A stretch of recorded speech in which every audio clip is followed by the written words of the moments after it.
தினமணி நேயர்களுக்கு வணக்கம். ஐபிஎல் 2026 வந்து இன்றைக்கு கடைசி நாள் லீக் ஆட்டங்கள்ல. ஆனா இந்த கடைசி நாள் வரைக்கும் அந்த பிளே ஆஃப் சுற்றுக்கு போக போற அந்த 4வது அணி யாரு அப்படின்ற கேள்விக்கு இன்னும் பதில் கிடைக்கவே இல்ல. சோ அந்த அளவுக்கு ஒரு வகையில ஒரு சுவாரஸ்யமான ஐபிஎல் வந்து இது மாறி இருக்கு. சோ இப்ப இந்த 4வது இடம் யாரு போக போறா, அவங்களுக்கு என்னென்ன வாய்ப்புகள் இருக்கு அப்படின்றத இந்த வீடியோல பார்க்கலாம்.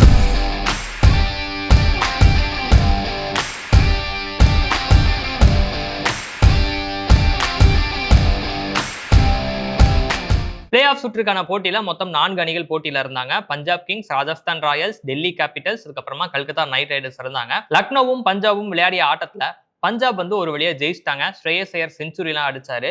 ஸோ அதனால என்ன ஆயிடுச்சுன்னா பஞ்சாப் 15 புள்ளிகள் போயிட்டாங்க. டெல்லி கேபிட்டல்ஸ் வந்து இன்னைக்கு ஒரு ஆட்டம் இருக்கு. அவங்க வந்து யார் கூட விளையாடுறாங்கன்னா கல்கத்தா நைட் ரைடர்ஸ் கூட விளையாடுறாங்க. ஸோ இந்த ஆட்டத்துல டெல்லி கேபிட்டல்ஸ் ஜெயிச்சாலுமே கூட அவங்களால அதிகபட்சம் 14 புள்ளிகள் தான் போக முடியும். ஆனா பஞ்சாப் கிங்ஸ் ஆல்ரெடி 15 புள்ளிகளுக்கு போயிட்டாங்க அப்படின்றனால டெல்லி கேபிட்டல்ஸ் இந்த போட்டியிலிருந்து விலகிட்டாங்க. ஸோ இப்போ யாருக்கெல்லாம் போட்டி இருக்கு அப்படின்னா பஞ்சாப் கிங்ஸ், ராஜஸ்தான் ராயல்ஸ், அதுக்கப்புறமா கல்கத்தா நைட் ரைடர்ஸ், இவங்க 3 பேருக்குள்ள தான் போட்டி இருக்கு. ஸோ இதுல யாருக்கு வெற்றி வாய்ப்பு அவங்க கையிலேயே இருக்கு அப்படின்னா ராஜஸ்தான் ராயல்ஸ் இருக்கு. ஸோ இப்போ யாருக்குலாம் என்னென்ன வெற்றி வாய்ப்பு இருக்கு அப்படின்னு ஒவ்வொன்றா பார்த்துருவோமா. ஸோ பஞ்சாப் கிங்ஸை பொறுத்த வரைக்கும் 15 புள்ளிகள் இருக்கிறாங்க. ஸோ அவங்க வந்து அப்படியே வச்சுப்போம். அவங்களுக்கு வந்து இதுக்கப்புறம் எந்த ஆட்டமும் கிடையாது. ஸோ இன்றைக்கு வந்து 2 ஆட்டங்கள் இருக்கு. இதுல வந்து முதல் ஆட்டம்ல மும்பை இந்தியன்ஸும் ராஜஸ்தான் ராயல்ஸும் வந்து வான்கடே மைதானத்துல விளையாடுறாங்க. ராஜஸ்தான் ராயல்ஸ் வந்து ஏற்கனவே 14 புள்ளிகள் இருக்கிறாங்க. ஸோ இந்த ஆட்டத்துல ராஜஸ்தான் ராயல்ஸ் ஜெயிச்சுட்டாங்க அப்படின்னா அவங்க வந்து நேரடியா பிளே ஆஃப் சுற்றுக்கு தகுதி பெற்றுவாங்க. காரணம் என்ன அப்படின்னா அவங்க வந்து 16 புள்ளிகள் போயிடுவாங்க. ஸோ பஞ்சாப் வந்து 15 புள்ளிகள் தான் இருக்கிறாங்க. ஸோ இன்றைக்கு இரவு நடக்கக்கூடிய இன்னொரு ஆட்டத்துல கல்கத்தா நைட் ரைடர்ஸ் ஜெயிச்சாலுமே கூட அவங்களால அதிகபட்சம் 15 புள்ளிகள் தான் போக முடியும். ஸோ அதன் அடிப்படையில் பார்க்கும் பொழுது 16 புள்ளிகளோட வந்து ராஜஸ்தான் ராயல்ஸ் வந்து பிளே ஆஃப் சுற்றுக்கு தகுதி பெற்றுவாங்க. ஸோ இப்போ இதுல கல்கத்தா நைட் ரைடர்ஸ்க்கும் வாய்ப்பு இருக்கான்னா வாய்ப்பு இருக்கு. ஸோ அதுக்கு என்ன நடக்கணும் அப்படின்னா இன்னைக்கு நடக்கக்கூடிய மும்பை இந்தியன்ஸ் ராஜஸ்தான் ராயல்ஸ் ஆட்டத்துல மும்பை இந்தியன்ஸ் ஜெயிக்கணும். ஸோ இதுல வந்து நெட் ரன் ரேட் அந்த பிரச்சனை எல்லாம் கிடையாது. ஸோ மும்பை இந்தியன்ஸ் ஜெயிச்சா மட்டும் போதும், ராஜஸ்தான் ராயல்ஸ் தோத்தா மட்டும் போதும்.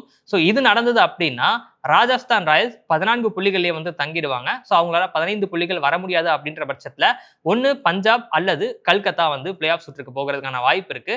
ஸோ பஞ்சாப் 15 புள்ளிகள் வந்தாச்சு.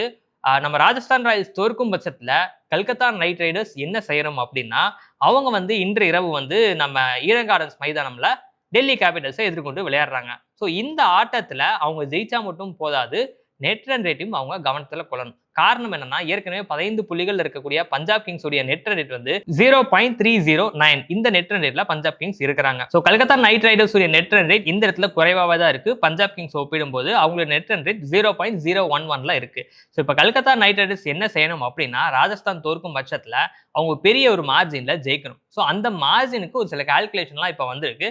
ஸோ இப்போ அதெல்லாம் நம்ம என்னன்னு நம்ம இந்த இடத்துல பார்க்கலாம். ஸோ இப்போ கல்கத்தாவும் டிசியும் விளையாடுற ஆட்டத்துல ஒருவேளை நம்ம கல்கத்தா நைட் ரைடர்ஸ் வந்து முதல் பேட்டிங் பிடிக்கிறாங்கன்னு வச்சுக்காங்களேன். முதல் பேட்டிங் பிடிச்சு கிட்டத்தட்ட ஒரு 200 ரன் அடிச்சிட்டாங்கன்னா அவங்க குறைந்தபட்சம் ஒரு 77 ரன்கள் வித்தியாசத்துல ஜெயிக்கணுமா. இதுவே வந்து கல்கத்தா ஒரு 225 ரன்கள் அடிச்சிட்டாங்க அப்படின்னா அவங்க வந்து கிட்டத்தட்ட ஒரு 76 ரன்கள் வித்தியாசத்துல ஜெயிக்கணுமா. இல்ல அவங்க ஒரு 180 அந்த மாதிரி ரன்கள் தான் அடிச்சாங்க அப்படின்னா 78 ரன்கள் வித்தியாசத்தெல்லாம் ஜெயிக்கணும் அப்படின்ற மாதிரி ஒரு கணக்கு போட்டிருக்கிறாங்க. இது கொஞ்சம் ரொம்ப டெசிமல் பாயிண்ட்ல முன்ன பின்ன இருக்கும்னு வச்சுக்கோங்களேன். இதுவே வந்து கல்கத்தா ஃபர்ஸ்ட் பேட்டிங் பிடிக்காம டிசி ஃபர்ஸ்ட் பேட்டிங் பிடிச்சிட்டாங்க அப்படின்னா டிசி அதாவது டெல்லி கேபிட்டல்ஸ் ஒரு 180 அடிச்சிட்டாங்கன்னா இந்த டார்கெட்டை கல்கத்தா நைட் ரைடர்ஸ் 12 ஓவர் இல்லாட்டி 12.4 ஓவர்கள்ல அவங்க வந்து சேஸ் செய்யணும். அது வந்து முன்ன பின்ன இருக்கும். அந்த முன்ன பின்ன எதன் அடிப்படைனா இப்போ 180 ரன்கள் அடிச்சிருக்காங்க அப்படின்னா கல்கத்தா சரியா 181 ரன் அடிக்கிறாங்களா, இல்ல 178ல இருந்து ஒரு 4 அடிச்சு ஜெயிக்கிறாங்களா, இல்ல 179ல இருந்து ஒரு 6 அடிச்சு ஜெயிக்கிறாங்களா அப்படின்னு இந்த மாதிரியான சின்ன சின்ன எல்லா கால்குலேஷனுமே வந்து நமக்கு கண்ணு முன்னாடி வந்து போகும். ஸோ இதுல கல்கத்தாக்கு இருக்கக்கூடிய அட்வான்டேஜ் என்ன அப்படின்னா இந்த ஆட்டம் வந்து ஈடன் கார்டன்ஸ்ல தான் நடக்குது. ஸோ ஈடன் கார்டன்ஸ்ல இது வரைக்கும் 6 ஆட்டங்கள் நடந்திருக்கு. அதுல 2 ஆட்டங்கள் தோத்துருக்காங்க. ஒரு ஆட்டம் வந்து மழையினால பாதிக்கப்பட்டுருச்சு. கடைசியாக நடந்த 3 ஆட்டங்களை வந்து கல்கத்தா நைட் ரைடர்ஸ் ஜெயிச்சிருக்காங்க.